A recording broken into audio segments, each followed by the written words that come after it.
Welcome back to the Not Yet Adults podcast. This, of course, is a podcast starring myself, Eric Zayas, and my partner in crime, my not co-host, but main host, I don't know, Collin Geffrey. That started strong. Yeah, I mean, it's fine. It is what it is. What is a main coast, though? Is it like West Coast, East Coast, main coast? I felt like saying co-host made it sound like you were less than me, but you're like equal to me, if not more. No, I feel like co-hosts, because like it's not like you have a host and a co-host. You just have two co-hosts. You know what I mean? Or multiple co-hosts. Oh yeah, you're right. I think I'm confusing co-host with like whatever term means like sidekick in the podcast hosting world. It's kind of like what like Higgins is to Jimmy Fallon. Like I don't know what technically that title is. If it's like Hype man, sidekick, assistant, yeah, something like that. I think of Higgins with Jimmy Fallon and what's the name of the guy with Conan? It's Guillermo, right? Oh no, you're thinking not that's not Conan. That's Jimmy Kimmel. Oh, you're absolutely right. Andy Richter's who you're thinking of. Andy Richter, yeah. Yeah. You're absolutely right. Hi, Eric. Hi. How's it going? We took a little bit of a detour. Oh no, it's fine. It's what the show is. I'm doing well, Eric. Yeah, I'm pretty much not sick anymore, which is cool. I'm working on some freelance video editing stuff, which is cool.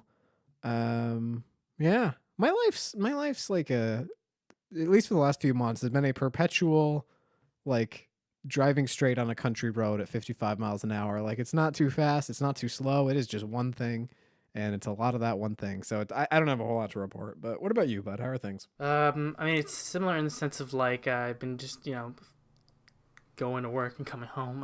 It's big consistency, not a lot of change. But coming soon, there's going to be some major changes in that I'll be moving to a new place and hopefully getting a job. So let's just do a quick check in there. What's the timeline looking like? How long till that all happens?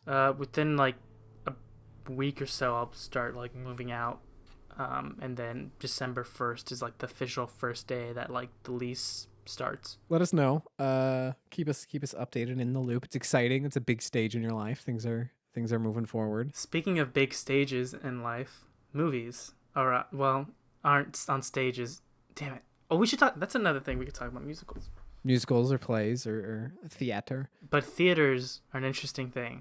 I'm trying to naturally segue from the conversation to the topic we chose before the podcast started. Yeah, but like even when you have a great segue, like if someone's into podcasting, like they know what you're doing. Like it's kind of with a wink and a nod, and it's kind of funny.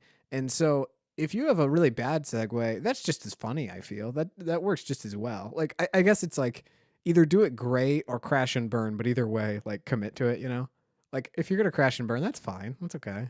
Crashing and burn is something you've seen in a lot of action movies. And speaking of movies... Ooh, that was good. That was really good. Colin, let's talk about movies. Let's talk about movies, Eric. So doing our pre-show, we're sitting here going through the list of topics we've done before.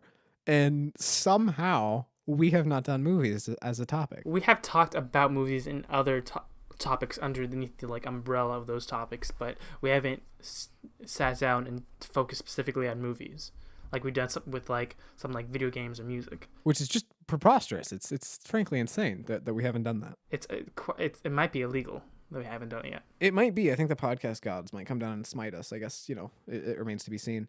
But yeah, movies, I mean, it's tough because obviously, we try and do a 30-minute show, and that's like a very big thing of like, where do you start when it comes to movies? And I feel like kind of our default structure, the thing that comes to mind easiest for us is like, how did we used to interact with something versus how do we interact with it now? And I know like my tastes growing up of like a young kid or kind of a preteen of like, I've never made an effort to be like overly masculine or overtly masculine, but there was always something manly, for lack of a better word, of like watching action movies of like, oh, I'm gonna go see the action movie with my dad or with my bros or whatever, and that's like a cool thing you do as a guy. And like now being at the age I am now, and I'm sure my tastes will continue to change and mature, but like I am so freaking sick of action movies, man. Like I loved Taken 1 and I liked Taken 2, and like I was so bored out of my mind watching Taken 3. I haven't even seen Taken 3. I had no interest. Like, oh, now he's Taken. Cool. I was I saw the trailer and I was like, I don't need to see this one. No, completely. And like, I know it's painting with a broad brush, and people who like really like action movies really enjoy the nuance and the choreography and the stunts and all that behind it. But like, to me, I'm very much at a point in my life where I feel like I've seen one action movie, I've seen them all. And so like, even the Marvel movies, which are, I'd say probably more adventure, maybe action adventure kind of movies. But like, I still, when I go, it's like, if I'm not going with friends or family, I just won't go because I just don't care that much. Like, it just feels a little too repetitive and a little too Formulaic. formulaic. Yeah, samey. It just feels like I've seen that movie before, even when I haven't. Indie movies I found, especially the last 5 years or so, I've been turned on to a bit more, which is funny because a lot of indies, as you and I were talking about, often hit the same emotional tones and kind of have the same sort of formula to them a lot of times. But that's something in the last few years I found I watch a bit more of. I feel like with independent movies, because they typically have like really low budgets, since they're less of like an investment or like less of a risk if they bomb because you're losing less money. Studios give the creators more free reign to do whatever they want, and so there's not necessarily a formula that they have to stick by. Where as opposed to like a big Marvel superhero movie, a big Star Wars movies, or a big Star Wars movie that has come out recently, those stick to a definite structured formula because they I'm sure they do research into like which story is going to be work for everyone. Which I mean is totally pragmatic. Of like, we're gonna put $200 million into this movie. We need to make sure that it gives us a return of X amount, and to have that return, you can't have this $100,000 indie darling that hits on these really topical, divisive, provocative themes, because that's not gonna please a lot of people. A lot of people aren't going to want to see that because it challenges what they think about. And so they're like, we just need a movie that puts people in the seats and sells popcorn. Like, and there's a place for that. That's fun sometimes. But I mean, I talk to my dad about this. It's like eating pizza all the time. Pizza's great. I love pizza. It's a ton of fun, but you can't just eat pizza. You have to have other stuff too. So that's kind of how I think about it. Eric, we kind of talked about just sort of keeping this episode sort of nice and loose, and just kind of just throwing it back and forth with maybe movies that we like or have had a big impact on us. Do you want to start? You want to kick us off with a movie that maybe means a lot to you for one reason or another? Some of the movies that I thought of, like, it's very hard to pick a favorite movie because it's like picking like a favorite toy. For example, when I was like younger, I had like a variety of different toys, and it's not that one was my favorite. There might be one that I played with most of, but like I like different toys for different reasons, and each one meant something different to me and stimulated my imagination in a different way. Right. Well, and it could just change week to week, if like, especially when you're a kid, like your interests are changing so freaking fast. Like, absolutely. A movie like that comes to mind, it's a movie I see once a year. It's kind of a tradition in my family, and it's by no means the best movie, and some people might even say it's not even a good movie, which I would say, like, how dare you.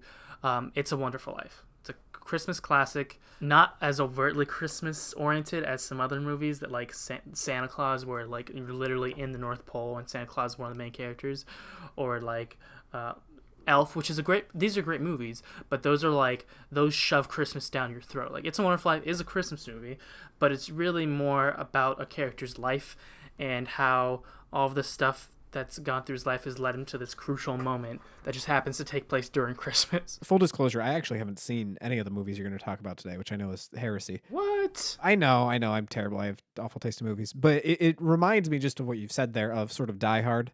Of sort of like Die Hard takes place on Christmas, and even some of the themes are kind of tied up in the holidays, but it is not overtly a Christmas movie in the way that Elf or Rudolph is. People love to call Die Hard a Christmas movie just because it happens to take place during Christmas, but it had nothing to do with like It's a Wonderful Life is more of a Christmas movie than Die Hard, because there's still like the especially with the ending, there's still that sort of theme of giving and how it feels so much good. It feels so good to give rather than receive, and like how in the end, like the true meaning of Christmas is the friends you make, stuff like that, cheesy stuff. Whereas Die Hard, it's like a guy, like a off-duty cop trying to take down a terrorist. Nothing Christmas related. So just to kind of stir your mind a little bit, make you think, what is it about It's a Wonderful Life? Because not like These aren't necessarily our favorite movies. But there's something about this movie that made you think about it when talking about, the few films or just a few of the films that have had a big impact on you. So what is it about this movie, It's a Wonderful Life, that you feel has really affected you? So I like movies. I wouldn't necessarily say I'm a movie buff as much as other people, but like I love watching movies, and I love that storytelling medium. It's probably my favorite of all the different types. And but even within that, there are very few movies I can watch like over and over again and still like as much. I kind of get sick of a story after a while and just have to move on. And It's a Wonderful Life I've watched once a year for as far back as I can remember, once every Christmas with my family. And part of that is the tradition. It's not even necessarily about the movie. It's just about a consistency. Like it's something I know I'm going to do, you know, around the same time every year. But yeah, I watch it with my mom, and it's like our tradition. So really, it reminds me just like of my mom and family. And so there's like that nice warm feeling, and I feel like a lot of people have similar traditions with movies, like I mentioned, like Elf or like Christmas Story, stuff like that. Like this movie that I think my sister recently, within the last couple of years, has gotten us all to watch Home Alone around the same time. So Home Alone's now also becoming a tradition. But it's like a newer one. It just started like 2 years ago. But just every time my sister's like, "Hey, we should watch this together." So for you, it's not necessarily. Sorry, I didn't mean to put words in your mouth, but it's not necessarily the movie itself, but it's sort of what it makes you think of and sort of the feelings you kind of associate with it. It's just a nice excuse to get the family together to like sit and do something together, especially now that we're getting older and like we're going to be moving away from each other and spending less time together, which is kind of a sad thing. It's this nice, it's like a magnet that, we can all be attracted to. No, for sure. And like it sounds dumb, but like for my family, that's The Walking Dead. That's like the show that my mom, my dad, and I watch together. Almost every Sunday. Sometimes if someone's gone or sick, we wait. But like that's like as you get older, whether it's family or friends or whatever, it can be hard to have that common thing to just sit down and do together. And so the fact that your family has that movie, and I'm sure you have other stuff too, but the fact that It's a Wonderful Life can kind of be that for you guys, I think is really cool. Because it's just sort of this cathartic thing you can just kind of do together. I think that's awesome. And as long as the movie is and as cheesy as it is, like that last scene still always gets me. Like I don't really cry or anything, but it's still like emotional. Yeah, I got to go see it now. Now that it's like in season, I have to. It's been on my radar for forever. I've heard of It's a Wonderful Life, but I've never actually sat down and watched it. So it's an old movie, but it's still like pretty good. Like a lot of old movies around that time, just because they're so different from the movies we're used to seeing, kind of drag and don't really have that pop. But this movie, it's a really consistent, nice story. Even though it's a long movie, there's like mini stories throughout the story that kind of like there's like an overarching story, which is the whole movie, but then there's mini stories throughout that like keep you interested, and they all work to build the main story. I don't want to monopolize the time here, so I'm just going to throw it back to you real quick, Colin. What's a movie that means a lot to you and why? yeah, so the first one I want to talk about, it could not be more different than It's a Wonderful Life. That's The Matrix. I saw The Matrix almost undeniably at too young of an age. I don't know why my parents were like, "Yeah, go have fun, kid," because like some stuff they were very strict about, and some stuff they just didn't care at all. And The Matrix was one of those movies. I saw The Matrix for the first time, honest to God, and I was probably 4 years old. And I don't mean I saw it when it was on TV. I mean I owned the DVD. I watched it every day. I played the game. Like I was obsessed with The Matrix as a kid. And at the time, I don't even really know what it was about it, because to a really young kid, there's no reason that should be like really appealing to you. But I was absolutely obsessed with it. I remember profoundly when The Matrix Revolutions, which is the third and final movie, came out on DVD, or maybe, it might have even been VHS. I'm not sure. But my mom let me stay home from school and got me McDonald's breakfast, and I sat in my high chair and I watched The Matrix Revolutions while eating breakfast from McDonald's. And I was a young kid, probably 5 or 6 or whatever.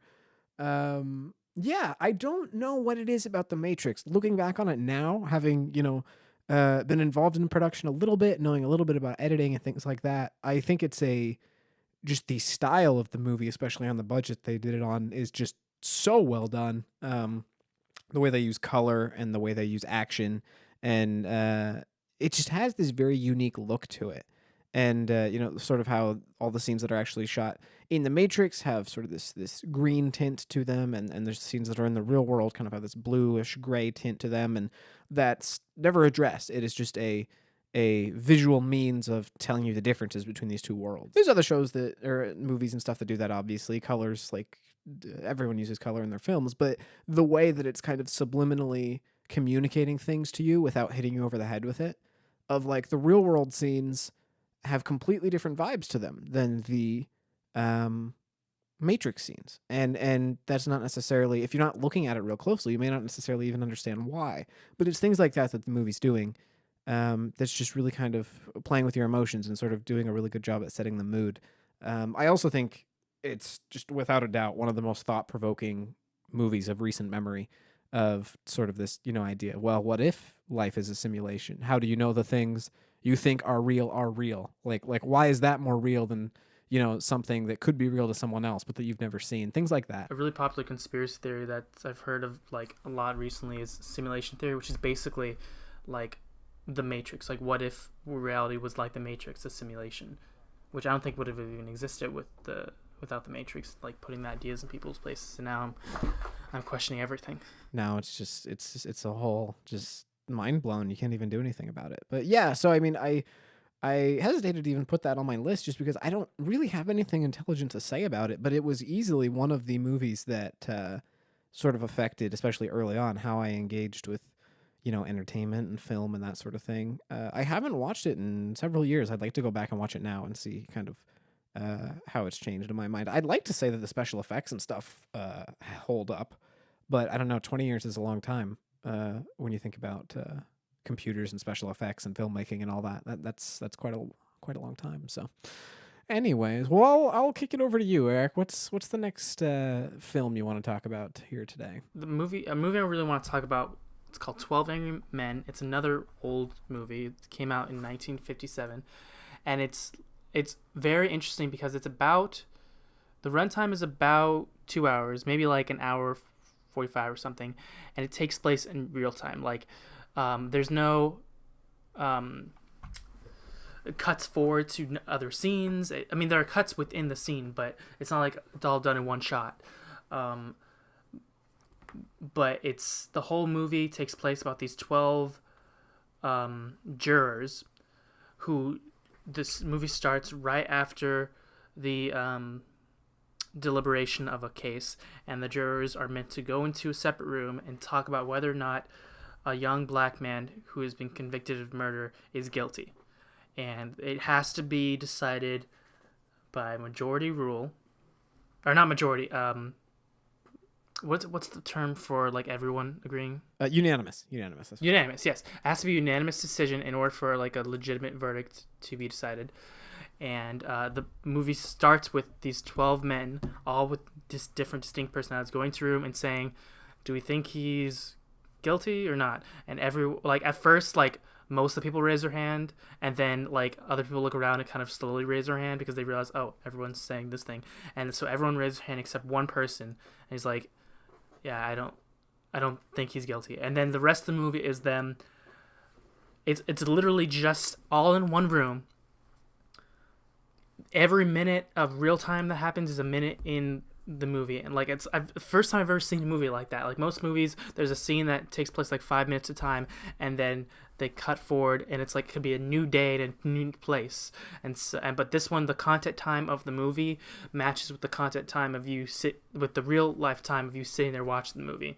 And the movie ends with them leaving the room and telling the judge their decision, and then they go home.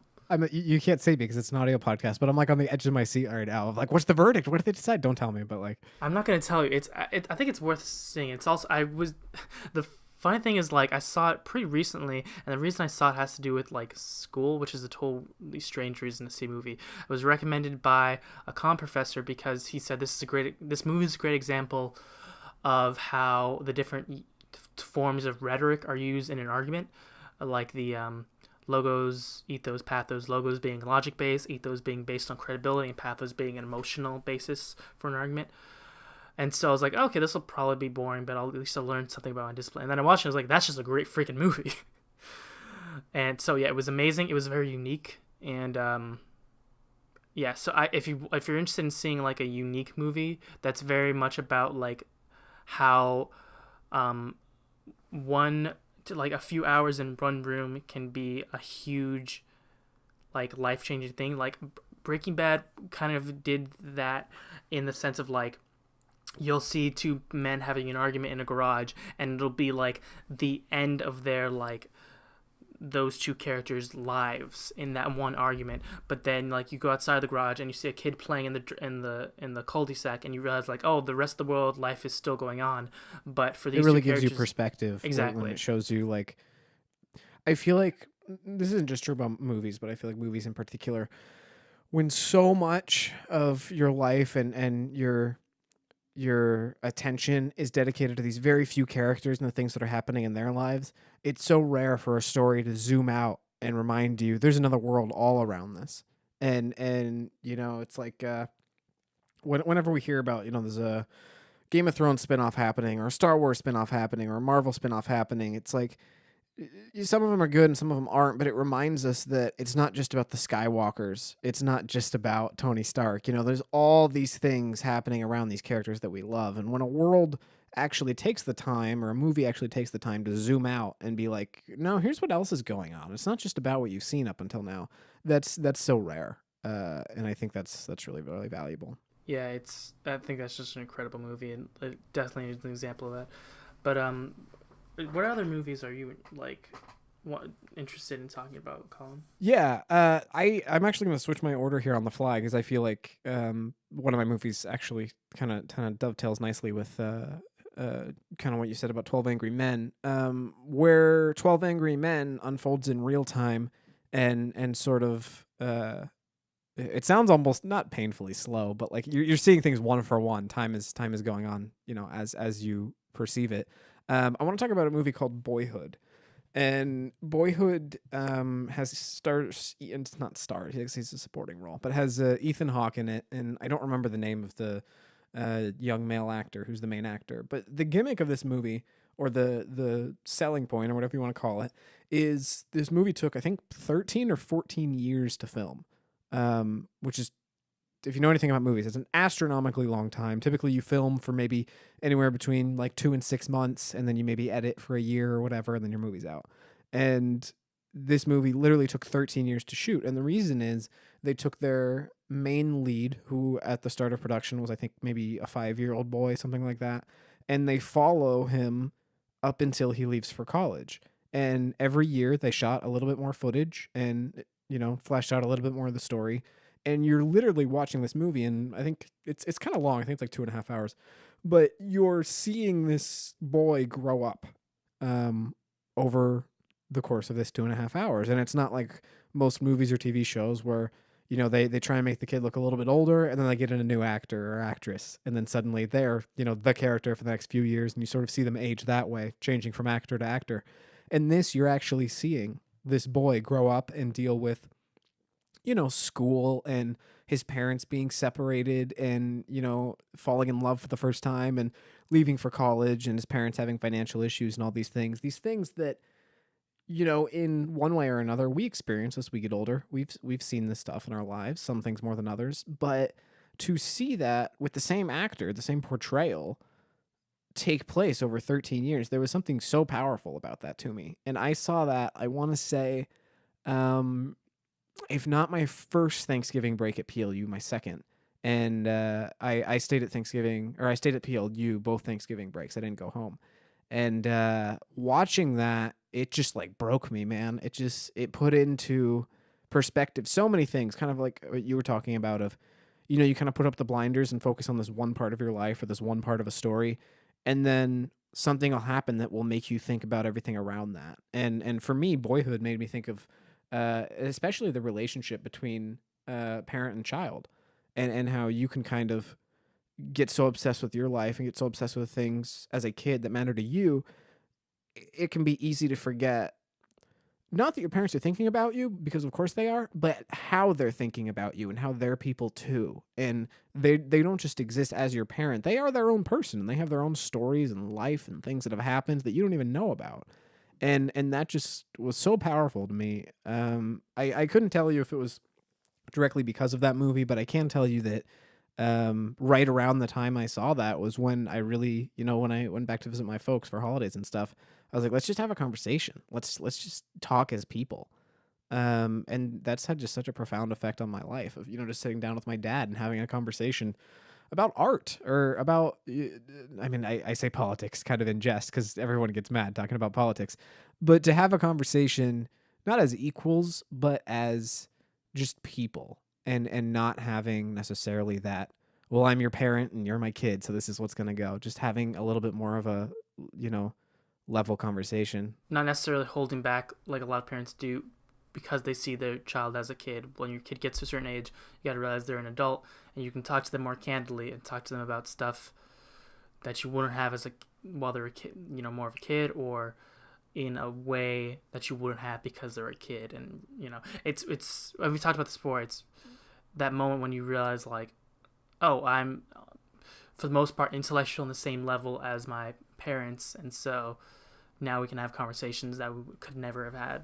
I mean, it's good. I'd say it's a very good thing to happen in your life. But like, there's a scene in the movie. I don't even really remember a lot of the plot points the movie hits, but I know there's a scene towards the end where the main character, the boy, leaves for college, and his mom has I think been divorced 2 or 3 times at this point. And she's kind of resigned to the fact of like, love's just not for me. I'm just not going to find anybody. That's depressing. Well, it is, of course. But then he's going away. Her son's going away. And it's like, now I really have nobody, because like I'm dating hasn't worked out for me. And now my kid's moving on and growing up. And of course I'm happy for him.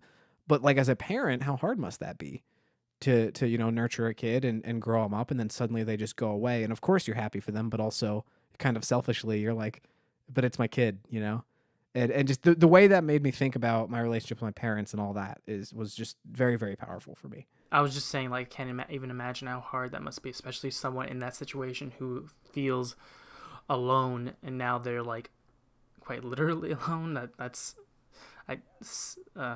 Man, I want to see that movie now. I haven't seen that. I've been kind of putting it off, but that's definitely on my list. Yeah, I mean, it's not like a fun watch. Like it's not like, oh man, that was uplifting. Like it is kind of like a melancholy indie movie, but I think it's on Netflix, or at least it was. But yeah, I liked it a lot. But you need those sometimes. You can't always be happy-go-lucky movies. Sometimes you need a movie that's like gonna make you feel other emotions than happy or satisfied. Yeah, absolutely. You gotta kind of work your palate a little bit, kind of have diverse interests. So Eric, we're kind of nearing the end here, but we both did have one more movie prepped. Do you want to just kind of give just like a short elevator pitch as to like why your movie means a lot, why people out there should watch it? Yeah, something I saw recently, like with my cousin on Netflix. We were just scrolling through Netflix, and I was like, oh, I heard about this movie. I want to see it. It's a movie called Room, Room. Starring Brie Larson and Jeffrey Tambor, who's the young child in it, and it's a really amazing movie. I don't want to give too much away, but basically, it's about a wife and her kid who are living in this guy's shed, and they're like kidnapped there, and the whole the kid was born there, and his whole life has been in this shed, in this place that he calls Room. Like Room is his universe, and then more happens, and it's crazy how this whole story can come from that. But yeah, I just want to say people should really watch it. And I feel like it wasn't as successful as it should have been when it came out, and I think a part of that is because it shares a very similar title to another movie called The Room, which is a hilariously terrible movie that's a cult classic in how it's terrible, which is also good. It's an enjoyable watch in and of itself, but just know that those are two separate movies, and one's an actually good movie and the other one's fun to laugh at. Which everything you just said was right. I just want to throw a quick pin in that, which is Disaster Artist, based on The Room. Wonderful movie. Absolutely loved The Disaster Artist. I thought it was great. Yeah, I mean, you pitched Room to me. I don't remember if it made the final cut or not, but you pitched that to me on a different episode of this podcast. And I was like, okay, you sold me. I'm going to go watch it. I put it in my list on Netflix, and like everything else on my Netflix list, I have not seen it. Oh god, that's everything I add. That's every time I add something to Netflix, or if I save like a comment or a post in Reddit, I know I'm never gonna look for this again. I'm just saving it for peace of mind, so like I know it's saved, but I'm never gonna come back to it. What's a movie that you recommend, Colin? Yeah, so Jobs, the Steve Jobs movie with Ashton Kutcher. There were two Steve Jobs movies in a relatively short amount of time. One was with Ashton Kutcher, I want to say that was 2013, and then there was the Michael Fassbender Steve Jobs movie in 2015. I think the Michael Fassbender movie is a better movie. I think the Ashton Kutcher Steve Jobs movie has had more of an impact on my life than any movie I've ever seen. Which is like a big thing, and I understand like throwing that in at the end is weird, but like I would highly encourage people to go watch it. I went to the midnight premiere for it, which is like dumb because that movie did like laughably bad commercially. So I was like one of 4 people in the theater, but it just had a very, very strong impact on me. And they kind of misrepresent a lot of the aspects of Steve Jobs' life. They very clearly have like a lean to it in a version of the narrative they're trying to tell. They take liberties. It happens with everything. As you should, and there's nothing wrong with that. But that really motivated me to learn more about Steve Jobs, and I've read multiple biographies and watched documentaries and interviews and all these things. I'm kind of a fanatic when it comes to Jobs and Apple and things like that. And so that just sort of set me on a course in my life to learn as much as I can about that guy, and it had a very strong impact on me. So go watch it. I don't know if it's still on Netflix or not. It was at one point, but it's a good movie. So not great. Definitely some problems, but I enjoyed it very much. All righty. Well, folks, let us know what your favorite, or maybe not even favorite, maybe just movies that have had a big impact on you. Let us know what those are. We would love to hear about it. And tweet at me reminding me to watch The Room, not The Room. Watch Room with Brie Larson and no other movie. Damn it, Colin. I know. Dude, like some marketing exec must have been like, hey, maybe we should name this something else because The Room is a thing, and that's going to really be difficult for us to get over that hump. And then that guy got fired immediately. I guess something happened, but anyways. But folks, let us know what your favorite movies are out there, or movies that have had a big impact on you. And remember that this is the Not Yet Adults podcast that comes to you every Monday and Friday at 9 a.m. Pacific time on YouTube, Google Podcasts, Apple Podcasts, Stitcher, and all other podcast services. We're also on social media on Facebook, Instagram, and Twitter at Not Yet Adults, as well as on our own subreddit, r/Not Yet Adults, which you should check out if you have the time. If you have even more time, head on over to Apple Podcasts or iTunes if you're on iOS. Leave us a rating and review there. It just takes a couple minutes out of your day, but it is an enormous help to us. It helps more people see the podcast, and it helps us climb those charts a little bit, which is really nice because we put a lot of work into this podcast, and it would mean the world to us if you could do that. We'll be back on Friday, I think, which will be just after Thanksgiving. So maybe that'll be like a Thanksgiving episode. I don't know. Turkey, turkey, bok, bok, gobble, gobble. I don't know. Are those turkey noises? I think some of them were. Okay, cool. Yeah, well, let us know if any of those were turkey noises, and we'll fact check and go from there. Anywho, we will see you this Friday with a new episode, and we are very much looking forward to it. So thanks for listening, and until next time, this has been Not Yet Adults. Goodbye.